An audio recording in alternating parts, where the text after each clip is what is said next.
시작. 아니 우리가 마음을 합해야 돼. 시작. 이에 바로가 아니야 틀려 내가 틀렸다. 시작.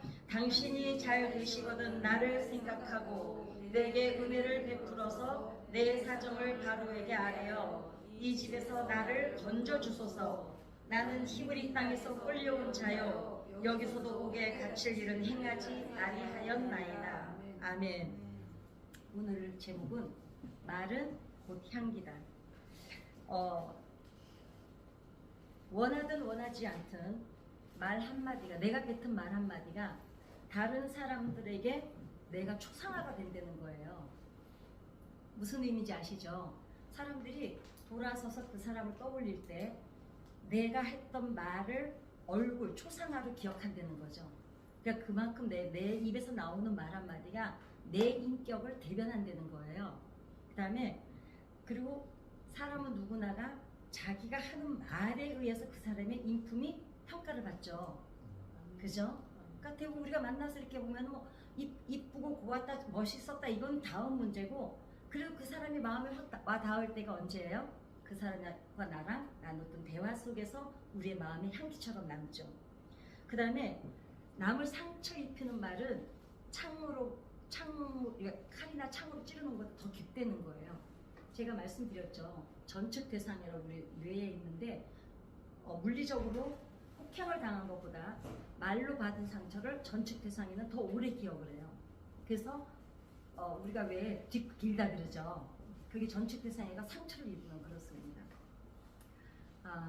남에게 좋은 말을 해주는 거는 비단보다 따뜻하고 부드럽대요. 그래서 우리가 말은 그래서 항상 제가 그 말에 대해서 이제 쭉 그 설교를 준비하느라고 성경을 쭉 찾아봤거든요. 나는 하나님께서 그렇게 말에 대해서 말씀 많이 하신 거를요 정말 처음 알았어요. 하나님은 막 말에 대해서 진절머리를 내시더라고요. 이스라엘 민족들이 혼난 이유가요 거의 말 때문에 혼났더라고요 보니까. 왜냐면 모든 것은 말을 뱉고 난 뒤에 사람들이 행동을 하거든요. 그죠? 그래서 요셉이 이제 우리는 요셉에 대해서 뭐 얼마나 정말 알죠. 많이 알죠. 우메 사람 뭐 이런 사람 저런 사람인데 오늘 저는 이제 제가 이 설교를 새벽 설교에서 했던 것 같아서 헷갈려가지고 뭐 그래서 또 합니다. 알게 뭐야 그냥 뭐 저는 합니다. 그래서 요셉이 침묵하는 사람, 그 잠잠한 사람으로 변하게 된 동기를 이제 오늘 이제 이 성경에 전체적으로 얘기를 하고 있거든요.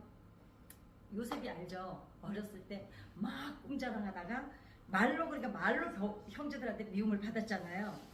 그러니까 그렇게 말로 막 자랑하다가 결국은 말 때문에 형제들한테 그것도 버림을 받죠. 그러니까 그 어린애가 그때가 17살이었죠? 17살이었나? 13살이었나? 17살 그죠? 17살짜리야. 요즘 이제 뭐 고등학교 1학년? 그 어린애가 그것도 가장 나를 가장 보호해주고 유사시에 나를 보호해줘야 되고 나와 함께해야 되고 내 편인 줄 알았던 그 10명의 형들이 그것도 동생들도 아니에요. 동생들이 그러면 애들이 그냥 형한테 덤비느라 그러는 줄도 아는데 그것도 형들 손에 들려서 궁덩이에 던져지는 거예요. 그때 이 어린애가 느꼈을 그 공포심, 처음에는 분노가 느꼈죠. 형들 나한테 왜 이래? 그랬겠지. 이제 단계가 있어요. 처음에는 분노를 느껴요. 그 다음에 공포를 느낍니다. 그 다음에 단계가 좌절을 느껴요. 그 다음에 타협을 하죠. 이제 포기를 해요. 그리고 타협을 합니다. 어떻게 해야 되지? 근데 그 안에서 이 애가 그 짧은 시간에, 그 이제 기간은 안 나와 있지만 얼마나 많은 생각을 했겠어요. 형들이 나한테 왜 이럴까? 우리도 이제 어떤 극한 상황이 딱 오면 처음에는 막 놀랬다 어쨌다 단계를 거치고 나서는 어떻게 합니까? 생각을 하죠. 왜 이런 일이 지금 나에게 일어났을까? 그랬을 때 얘가 생각을 해서 형들이 나한테 왜 이럴까? 그러면서 이제 그동안 막 스치고 지나오고 그냥 했던 거를 곰곰이 생각하기 시작한 거예요. 아버지 때문이다. 아버지가 자기도 알잖아요. 얘가 그리고 자기 막 자랑했잖아요. 아빠가 자기를 야곱이 너무 편애하니까 자기 혼자 특별한 옷 입혀놓고, 그러니까 애들이 처음에는 나한테 이러지 마세요 이랬다가 어느 순간에는 내가 받을만 한가 보다. 또 이런 생각도 하게 되겠죠. 그리고는 이제 형들이 얘가 그 안에서 그 어린애가 그 고통 속에 있으면서 생각했을 거예요. 형들이 얼마나 화가 났을까? 형들이 얼마나 서운했을까? 형들이 얼마나 슬펐을까? 이제 거기서 이제 얘가 얼마나 많은 생각을 했겠습니까? 뭐 물어보진 않았는데 제가 나중에 천국 가면 꼭 물어보고 얘기해 드릴게요. 근데 이제 말 때문에 얘가 그런 일이 일어났다는 걸 깨닫게 되면서 이제 이게 모든 것들을 지금 내가 그때 형들 앞에서 막 했던 게 왜냐면 꿈을 꾸는 자요 막 그러면서 형들이 그랬잖아요. 그러니까 그때 말 때문에 형들이 상처받았구나. 그러면서 억울하기도 하고 고통스럽지만 그 견딜 수 없는 그 상황에서 요셉이 비로소 생각을 합니다. 이제는 말을 조심하자. 그리고 실제로 그 이후로는 막 노예로 팔려가고 그러는데 요셉이 말을 하는 게 안 나와요. 그죠? 성경에 보면 기록이 없죠. 말이 없어서 그냥 잠잠하기 시작합니다. 근데 사실은 하나님께서 언제부터 요셉을 주시하기 시작했냐면 요셉이 말을 안 하기 시작하면서 주시하기 시작하셨어요. 그게 어디에 나오냐면 요셉이 침묵하기 시작하면서부터 요셉이 풀리기 시작한 거예요. 비록 노예로는 팔려가는데 평탄하잖아요. 보디발의 집에 가서도 대접받고. 근데 말이 없어요. 보면. 그러니까 하나님 앞에 이제 내 말을 다 내려놓고 그냥 그분을 묵묵히 기다리고 잠잠할 때 사실은 하나님이 얘가 해야 될 말을 대신해서 하나님이 일하기 시작하신다는 거죠. 그리고 교도소에도 일단 잘 풀리잖아요. 그죠? 비록 노예로 갔지만 그 와중에 또 잘 풀리고 있잖아요. 그래서 요셉이 감사한 생활을 했겠구나를 어디서 유추를 할 수 있냐면 감옥에서 하는 행동을 보면 요셉이 불평을 하는 걸 알 수가 있어요. 왜냐하면 이게 떡간장이나 술간장을 안색을 살필 정도로 민감했어요. 다른 사람의 필요에 대해서. 여러분, 내 속이 지금 복잡하고 내가 정신 사나울 때 다른 사람 표정 보입니까? 안 보여요. 대부분 내가 평안하고 내가 행복하고 내가 건강할 때 다른 사람을 섬길 수도 있고 보살필 수도 있는 거지, 내가 지금 정신없고 복잡하면 절대로 남의 표정 말 하나도 안 보입니다. 그런데 요셉이 왜 감사의 생활을 할 수 있었다고 유출할 수 있냐면, 성경에는 감사했다는 말은 안 나왔지만 어떻게 알 수 있냐면 요셉이 떡간장과 술간장의 표정을 살폈다 그래요. 거기 가서 신경질을 부리고 화가 나고 분노가 터져 나오면 절대로 다른 사람을 살필 수가 없었겠죠. 그러니까 요셉은 사실은 하나님 앞에 잠잠하면서 그분의 뜻을 기다리고 있었던 거예요. 그러니까 결국은 불평하지 않는다는 건 뭐예요? 감사하고 있다는 거예요. 여러분, 우리가 한 가지 착각하는 게 있어요. 나 불평 안 하는데. 그러는데요, 사실은 감사가 끊어진 그 순간부터 사실 불평하고 있는 거예요. 둘 중에 하나거든요. 그죠? 그렇지 않나요? 저는 그래요. 그래서 다른 사람들한테 넉넉하기 위해서는, 민감하기 위해서는 내가 넉넉해야 된다.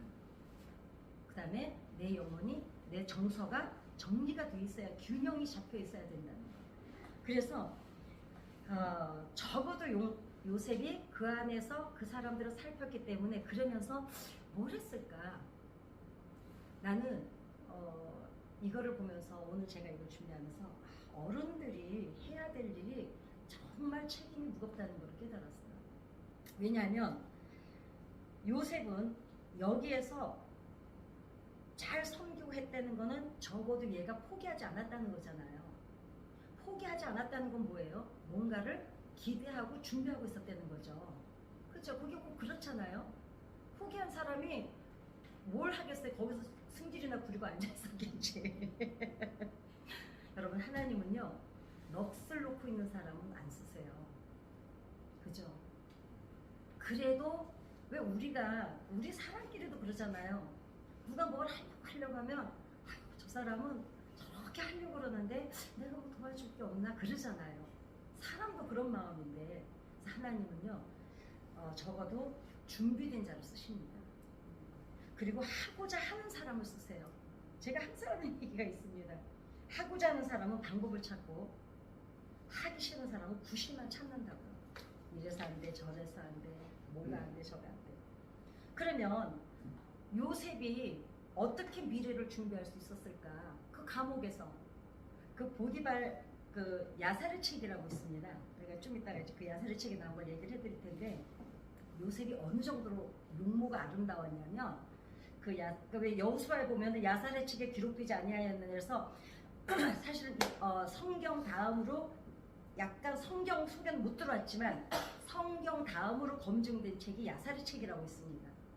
그 1, 2편들이 있는데 그 이제 여호수아가 성경에 2번인가 나와요. 그 야사르 책이라는 게. 그러는데 그 야사르 책에 보면 뭐라고 기록이 되어 있냐면 요셉이 어느 정도로 용모가 아름다웠고 아주 준수하고 정말 완전 꽃미남이었냐면 이 보디발의 아내가 이 요셉을 자랑하고 싶은 거예요. 그러니까 막 자기 그 귀부인들을 불러들여. 그래가지고 야 우리 집에 노예가 하나 왔는데 미치겠어. 나 쟤 있잖아 꼭 꼬실 거야. 그래가지고 그 여자들이 어떻게 생겼는데 그러니까 이제 과일을 먹으면서 요셉을 불러요.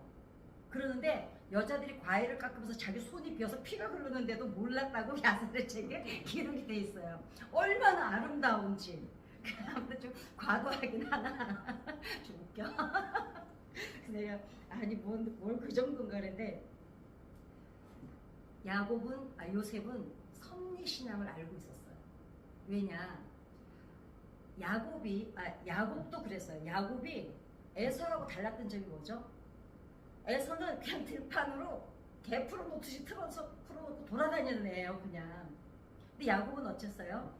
늘 부모 옆에 붙어있는 아이였어요. 여러분 노인이 되고 나면 특징 우리는 지금 장년인 거 아시죠?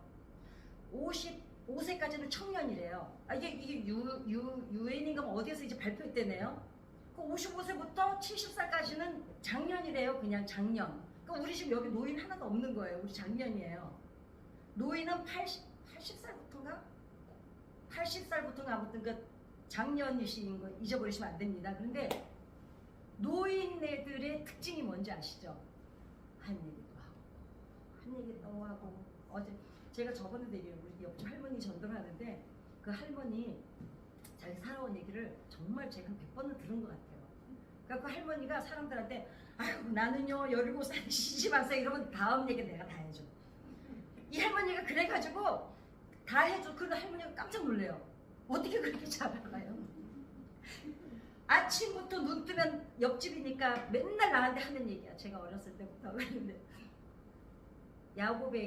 야곱이 이삭에게 야곱도 끊임없이 리브가 하고 에서에게 야곱도 끊임없이 하나님에 대해서 들었던 거예요. 아브라함이 어땠고 우리 조상이 어떻고 내가 그래서 니네 할아버지가 아브라함이었는데 니네 엄마를 어디까지 데리고 가서 결혼을 해왔고 그러니까 야곱이 끊임없이 들었기 때문에 바라봄의 법칙을 탄생시킬 수가 있었던 거거든요. 바라봄의 법칙 하면 우리 이스라엘이잖아요. 야곱이잖아요. 그런데 이 야곱이 또 물려준 게 누구냐면 요셉이에요. 열 형들은 다 나가서 일을 하는데 아버지 옆에 늘 붙어있던 게 루벤하고 요셉이잖아요. 그러니까 끊임없이 전해 들은 거예요. 끊임없이 간증을 들은 거야. 그래서 여러분 부모는요 자식 앞에서 간증할 게 많아야 됩니다.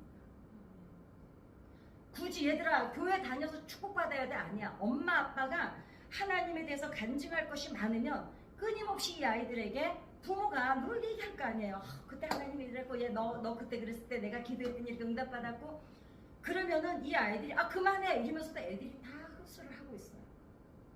애들이 막 장난칠 때 엄마가 얘기하는 거 안 듣는 것 같죠? 애들이 다 들어요. 말을 따르지 않을 뿐이지 듣는 건 듣습니다. 그래서 아브라함과 야곱이 살았던 인생을 요셉은 들었던 거예요. 그러니까 그 꿈을 기억했다고는 사실 뭐 성경 어디 나왔는지는 모르겠으나 요셉은 알고 있었어요. 틀림없이 하나님께서는 우리 야곱 아버지도 그렇게 가서 17년, 24년 몇 년씩 가서 고생을 하다가 오늘 돌아와서 이스라엘이라는 이름을 얻었잖아요. 이스라엘이라는 사실은 그 이후로 야곱의 후손들인 거 아시죠? 우리가 다. 예, 야곱부터 시작이 됐어요. 이스라엘 민족은 결국 야곱부터 시작이 돼서 결국 근데 성경의 후손들은 야곱의 후손들입니다. 그러니까 한 민족을 만들어줬다. 그러니까 요셉도 하나님이 틀림없이 뭔가 하실 건데 그냥 잠잠히 기다린 거예요. 근데 그 기간이 얼마나 길었겠어요. 그죠? 길었는데 요셉은 그런데 참 감사한 거는 이게 만약에 얘가 분노할 수도 있었는데 요셉이 왜 이 꿈을 가질 수 있었을까? 제가 그거를 심리학적으로 보니까 요셉은 어렸을 때 아이들이 대부분 12살 전에 모든 그 인성이 이렇게 기본이 다져지는 거 아시죠? 12살 전에 예를 들어서 아이들이 상처를 받잖아요. 그럼 우리 콘크리트 이렇게 깔잖아요. 그랬을 때 거기다가 딱 손자국을 내면 이 세멘 콘크리트가 다 없어질 때까지 그 손자국 안 없어지죠. 우리 심리가 그래요. 12살 전에 상처받은 게 평생을 사람을 괴롭힙니다.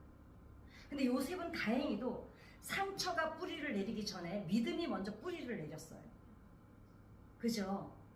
그러니까 이 애가 여러분 우리 서방은 큰일 났어 진짜. 난 여러분 해야 되는데 여보세요 할 때도 있잖아요. 여보 이래요.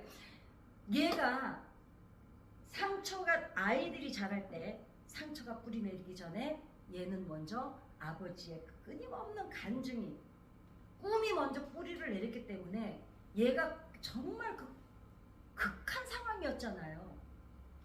극한 상황인데도 얘가 그 상처에 휘말리지 않았던 거는 그 안에 하나님의 섭리가 먼저 뿌리를 내렸기 때문이었어요. 믿음이 먼저 뿌리를 냈기 때문에 상처가 믿음을 넘어뜨리지 못한 거예요. 그러니까 상처가 뿌리 내리느냐 믿음이 뿌리 내리나 해서 요셉은 믿음이 먼저 뿌리를 내린 거예요. 그러니까 요셉이 이 모든 고난을 견뎌낼 수 있었던 힘은 믿음의 뿌리가 내렸기 때문이었던 거죠. 그래서 요셉은 알고 있었어요. 이게 연단이 됐던 징계가 됐든 이거는 끝이 날 거다 언젠가는. 그리고 요셉은 기다린 거잖아요. 그러니까 그런데 이제 오늘 말씀 읽었던 데가 그거잖아요. 그런데 요셉이 한 번 못 참았잖아요. 술간장하고 떡간장한테 사람을 이제 기대를 해보죠. 근데 우리가 그럴 수밖에 없는 게 대부분 우리 어떤 문제가 왔을 때 응답을 받을 때 사람을 통해서 일하실 때가 많잖아요. 그러니까 요셉도 아마도 이게 혹시 하나님이 보내신 기회가 아닐까라고 생각할 수도 있었을 것 같아요. 그러니까 오늘 말씀대로 말씀 읽은 것처럼 떡간장하고 술간장한테 부탁을 하죠. 그런데 참 그가 아주 냉정하게 잊어버립니다. 이 사람들이. 사실 그때 당시에 그러니까 하나님이 사실은 이 부탁한 것을 거절시키죠. 그때 당시에 노예는요. 피라밋을 지을 때 노예를 데려다가 밥을 안 주고 일만 시켜요. 그러다가 죽으면 그냥 내다 버리는 게 노예였어요. 그리고 안고 있는 고양이보다도 못한 존재가 노예였잖아요. 여기서 놀라운 건 만약에 그때 만약에 그때 술간장과 떡간장 덕분에 만약에 요셉이 풀려났다 쳐봐요. 그럼 신분이 뭐예요? 여전히 노예예요. 그러니까 무응답이 응답이었어요. 그러고 나와봤자 노예야. 이제 보디발 집으로는 못 갈 것이고 그러면 이제 보디발 집이었기 때문에 그나마 그 대접받고 살았는데 거기서 나와봤자 어디 노예를 또 팔려가면 결국은 피라미드에 불려왔던 노예들하고 똑같이 살다 죽는 거예요. 그죠? 그러니까 거절도 응답이라는 거죠. 여기서 보면 그러지 않겠어요? 그때 나와봤자 노예야. 신분이 안 바뀌어요. 하나님이 막으시죠. 그리고 기다리게 하십니다. 사실은 많이 기다렸을 거예요. 그죠? 이 사람들이 나갔으니까 오늘 소식이 올까 내일 소식이 올까. 교도소에 있는 사람들 우리 목사님이랑 우리 청송교도소 가잖아요. 그래서 거기서 이제 그 재소자들하고 얘기를 해보면 어떤 재소자가 그런 말을 해요. 100m를 막힌 데 없이 한번 뛰어보는 게 소원이래요. 담안에 다 갇혀있기 때문에 직진으로 100m로 갈 수 있는 곳이 없는 그 담안에 갇힌 생활이 얼마나 답답하면 한번 100m를 벽이 없는 곳에서 달려보고 싶다. 안에서 편하게 지낸들 한들 감옥이 좋다고 눌러앉을 사람은 없잖아요. 그죠? 그러니 얼마나 기다렸겠어요. 그러니까 나가서 내가 노예가 되든 말든 일단은 감옥에서 좀 나가보고 싶은 게 소원이었을 거예요. 근데도 하나님이 막으십니다. 그런데 참 놀라운 거는, 그럼 요셉의 부탁을 거절하고 하나님은 뭘 하고 계셨느냐? 여러분, 우리가 다 알잖아요. 지금의 미국 같은 나라를 가지고, 지금 요셉은 어느 정도의 신분이냐면, 그때 당시에 그 애국가 그 얘가 어느 정도, 한 부족. 야곱이 애국으로 내려올 때 70명이었잖아요. 그러니까 미국 같은 나라에 우리 청송의 시종 마을 그 집 손자 하나 같은 거예요. 그죠? 여러분, 근데 하나님께서요, 그 시종 마을의 요셉 손자 어린애 하나를 놓고 거대한 미국을 걸고 일하고 계신 거였어요. 소름이 끼치지 않아요? 가슴 철렁 안 하세요? 나만 그래. 저는 지금 내가 준비하고 내가 얘기하는데도 가슴이 철렁해요. 하나님께서는 도대체 어쩌자고 이러시는지. 여러분을 놓고든 여러분 자손을 놓고든 하나님께서 일하실 때는 이렇게 일하신다는 거예요. 물론 그게 여러분들 중에 자식 하나 놓고 미국이 아니어도 좋아요. 그러나 하나님께서는 중요한 건, 그렇게 믿음으로 자란 아이들을 통해서는 하나님께서는 그 아이를 위해서 미국 하나로 걸고도 일하실 수 있다는 거죠. 그러니 서울대 하나 성공하고 어떻게 잘 사는 하나 쪽은 뭘 못 걸겠어요. 그죠? 하나님께서 거기에다가 천재지변까지 다 관장하고 계시고. 그런데 놀라운 거는, 사실은 우리가 이제 성경에도 나와 있지 않는데 이제 바로가 부르잖아요. 근데 그 꿈을 해석한 것 때문에 바로가 요셉을 총리를 시킨 건 아닙니다. 성경에는 다 기록이 안 돼서 그러는데, 이제 요세푸스라고 구약 역사학자가 있어요. 이제 그거하고 야사르책하고 쭉 보면은, 요셉이 이제 읽어드릴게요. 제가 야사르책에 기록된 거예요.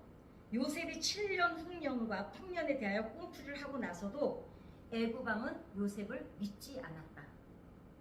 왜냐하면 그러자 요셉이 자기 말을 안 들으니까 한 가지 하나님이 다시 하나를 알려주세요. 요셉이 제가 이 말을 한 게 표적이 되거든 제 말을 믿으세요. 이랬는데 그게 뭐냐면, 하나님께서 요셉한테 뭘 보여주셨냐면, 왕비가 내일 아침이면은 둘째를 낳을 거다. 2년 전에 태어난, 얘가 태어나면서 2년 전에 태어난 장자가 죽을 것이다. 그러고 나왔어요. 다시 감옥으로 간 거예요. 다시 감옥으로 갔는데 왕이 안 믿었어요. 생각해봐요. 바이든이 저 시종마을에, 청송 시종마을에 그것도 30살도 안 돼 애가 하나 와가지고 예언을 하는데 그거 믿겠어요? 꿈풀이는 기가 막히다. 그런데 얘가 무슨 그랬는데, 요셉이 가고 다음날 아침에 왕비가 해산을 해요. 근데 정말로 이거는 역사책에 기록이 된 거예요. 정말로 바로의 첫째 아이들이 죽습니다. 그러니까 바로가 그때 깜짝 놀래요. 빨리 데려와라. 그랬는데 그 애가 죽는 하루 동안에 감옥에 가 있었잖아요. 그날 밤에 하나님이 요셉한테 무슨 일을 하셨냐면, 천사를 보내가지고 하루 만에 교육을 어떻게 시켰냐면 약간 있잖아, 만화책 얘기 같아. 그런데 이 애구방을 아련을 하려면 70계단을 올라가야 된대요. 70계단을 올라가야 되는데, 그러니까 70계단을 올라갈 수 있는 사람이 없어요. 그리고 총리가 되려면 어떻게 해야 되냐면 70개의 언어를 말할 수 있어야 됩니다. 자격이. 그래서 70개, 그 다음에 70개의 언어를 말할 수 있어야 그 70계단을 올라가서 왕 앞에 설 수 있다는 거예요. 그거를 못하면 못 올라간대요. 뭐 30계단 밑에서 이렇게 내려다보고 얘기하고 마는데 그 사람 70개의 언어를 할 수 있는 사람만 총리를 시키는데 하나님께서 그날 밤에 천사를 보내서 요셉에게 70개의 언어를 다 가르치셨다는 거예요. 그래가지고 다음날 다시 불러요. 요셉을 다시 오라 그래요. 다시 오라 그러니까 요셉이 갔는데 70계단을 올라가야 되잖아요. 그러니까 이제 테스트를 하는 거예요. 왕이 어떤 말을 하며 그 말 그대로 자기도 대답을 하고. 그러니까 70계단이 다 올라간 거예요. 그래가지고 요셉에게 총리에게 주어지는 권한이 주어진 거죠. 근데 그때 당시에 총리에게 주어진 권한이 어느 정도로 대단했냐면 왕하고 똑같은 수레를 타는 거 성경에도 기록이 돼 있죠. 그 다음에 소고 치는 1000명이 이 사람을 호위를 하고 비파 갖고 있는 사람이 1000명이 호위를 하게 돼 있대요. 요셉이 떴다 하면 요즘 윤석열 대통령의 일도 아닙니다. 정말 어마어마한 대접을 받는 거예요. 저 청송에 시종마을의 손자 하나가. 그냥 우리가 지금 상상을 안 하고 그냥 이렇게 얘기로 들어 그렇지 가슴이 터질 일이에요, 이게. 그죠? 요셉 입장에서는 지금 가슴이 터질 일이에요. 그 다음에 칼을 둔 5,000명이 요셉 앞에서 행진을 해야 되고 금으로 덮인 가죽을 그러니까 금으로 덮인 이렇게 그러니까 망토 같은 걸 두른 그 신하들이 4만 명이 양쪽에서 2만 명이 호위를 한대요. 아니 이게 상상이 되세요? 1000명이 앞에서 막 악기를 가지고 막 연주를 하고 가고 이걸 두른 4만 명이 양쪽에 서 있고 칼을 둔 몇천 명이 호위를 하고 이 요셉 하나가 뜨면 그리고 막 유황, 계피, 모략 이런 걸 막 뿌리고 그 다음에 어떻게 됐지? 모든 백성이 엎드려 절하고 집에서 일하는 사람이 100명. 아니 100명이 그렇게 할 일이 많나? 그 다음에 왕하고 똑같은 집을 줬다는 거야, 요셉한테. 그 다음에 전쟁을 할 수 있는 600명 군대까지 줬다는 게 야사르 책에 기록이 되어 있어요. 근데 이거는 없는 얘기가 아닙니다. 야사르 책은 성경 다음으로 인정하는 책이거든요. 그래서 하나님께서는 정말 비전과 꿈과 기대를 갖고 있는 요셉 하나를 놓고 우리가 거대한 애국을 걸고 그렇게 일하고 계셨던 거예요. 그리고 마침내 드디어 하나님께서는 그 요셉 하나를 통해서 이스라엘이라는 저 위대한 나라를 하나님께서는 드디어 만드셨습니다. 저 나라가 2000년이 넘게 디아스포라로 전 세계에 흩어져 살다가 지금 미국 경제 60%를 아직도 잡고 있습니다. 노벨상 제일 많은 민족. 그러니까 결국은 하나님께서 어찌됐거나 하나님의 그 뿌리로 내려온 그 민족을 하나님께서 결국은 쓰신다는 거예요. 결국은 믿음의 조상을 가진 후손이 가장 복을 받는다는 거죠. 그러니 여러분들이 지금 와서 기도하시고 여러분들이 신앙생활 하시는 거는 이거는 뭐 지금 내가 그냥 예수 믿어야 사니까 이 수준이 아니라는 거예요. 얼마나 여러분들이 지금 깊은 뿌리를 내리고 있는지 모릅니다. 그래서 여러분들의 후손이 세상에서 겪는 모든 아픔의 뿌리가 내리지 않고 여러분들이 기도하는 그 믿음의 뿌리가 먼저 내려졌기 때문에 이 아이들의 인생을 하나님께서 어떻게 쓰실지 모른다는 거죠. 그러니 믿음의 조상을 가진 것만큼 더 큰 축복이 없는 줄 믿습니다. 자, 자식은요 가르친 대로 배우질 않는데요. 보고 배운 대로 행동을 한다는 거죠. 사람은 행동하는 걸 보고 그 사람을 평가하잖아요. 그래서 되도록이면 집에서 간증을 많이 할 수 있도록 여러분들이 하나님과의 감동을 회복하시길 바랍니다. 결론은 하나님은 오늘도 여전히 여러분께서 기도하시는 그 비전과 하나님이 재료로 쓰시는 거는요, 일하시는 재료는 기도래요. 결국은 우리가 뭘 그러니까 하나님이 우리를 통해서 일하시기 위해서는 우리가 뭔가 재료를 드려야 될 거 아니에요. 그게 여러분들의 꿈과 비전입니다. 그 꿈과 비전을 우리가 하찮다 말다는 그거는 우리가 판단할 문제가 아니에요. 하나님께서 분명히 판단하실 거예요. 그러면 지금은 나는 지금 그냥 뭐 특별하게 뭔가 비전이 없는데 성령님께서요. 저는 항상 그 얘기를 애들이 옹알이를 할 때 엄마들이 신기하더라고요. 엄마들이 그 애 옹알이를 알아들어요. 그럼 애는 같은 울음으로 우는데 엄마들은 뭐가 필요한지 다 알아들어요. 그리고 아이들이 엄마한테 막 되먹지 않는 소리를 하는데 엄마들은 저 새끼가 왜 저러는지를 알아요. 하나님은 우리가 되먹지 않는 소리를 해대도 알아들으세요. 여러분, 자식이 여러분 앞에 맨날 좋은 소리만 합니까? 그런데 부모는 어때요? 다 듣고 있죠. 그러니까 우리가 기도를 잘하고 못하고 여러분 거기에 너무 초점 두지 마세요. 그러나 원칙은 있어요. 생각과 말이 똑같은 게 기도예요. 생각은 딴 데 가 있고 말만 냈다 하고 있으면 이건 기도가 아닙니다. 그러니까 잘하는 기도를 하려고 하지 마시고 내 마음을 내어놓는 기도를 하시면 하나님께서 앙 했더니 기르게 가가지고 앙 했더니 전맥이고 그리고 옹알이 하는데도 엄마가 다 알아듣고 그리고 어느 순간이 되면 하나님이 다 기도를 정리를 좀 해주세요. 왜냐? 성령께서 우리와 함께 하시잖아요. 왜냐하면 성령님 하시는 일이 뭐예요? 인도하시고 가르치시고 깨닫게 하시잖아요. 그러니 잘하는 기도를 하려고 하지 말고 그냥 내 속을 내놓다 보면 성령님께서 정리를 해주셔서 어느 순간에는 아이가 한 조금 크면 이제 말을 다 따박따박 하기 시작하잖아요. 제가 말씀드렸죠. 아이가 엄마를 한번 부르기 위해서 몇 번 연습한다고요? 10,000번.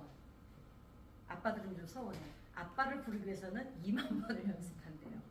그러니까 우리가 그렇게 기도도 그렇게 그냥 되먹지 않은 소리가 됐든 되던 소리든 그렇게 하다 보면 어느 날인가 엄마, 아빠가 정확히 나오게 됩니다. 아셨죠? 여러분 잘하는 기도 하지 마시고 무슨 기도 하라고요? 네, 속에 있는 기도를 하는 기도를 하시기를 바랍니다. 하나님께서 이렇게 섭리신앙을 가지고 있었던 요셉을 축복하신 것처럼 마침내 애국 총리가 되고 애국 총리로 끝난 게 아니었잖아요. 저 거대한 이스라엘이 된 것처럼 여러분들의 기도가 오늘은 눈에 보이지도 않고 잡히지도 않는 것 같지만 하나님께서는 거대한 저 나라를 애굽을 걸고 요셉 하나님께서 일하신 것처럼 여러분의 기도를 가지고 하나님께서는 어디를 걸고 지금 일하시는지 우리는 알 수 없지만 틀림없이 일하고 계신다는 그 확신은 믿음은 놓치지 않기 바랍니다. 우리 사도신경 드리고 하나님 앞에 오늘은 옹알이 기도라도 좋습니다. 그러나 말과 생각이 다른 기도가 아닌 말과 생각이 일치하는 기도를 주님 앞에 드리는 시간을 갖도록 하겠습니다. 하늘에 계신 우리 아버지여 이름이 거룩히 여김을 받으시오며 나라의 마옵시며 내 하늘에서 이루어지는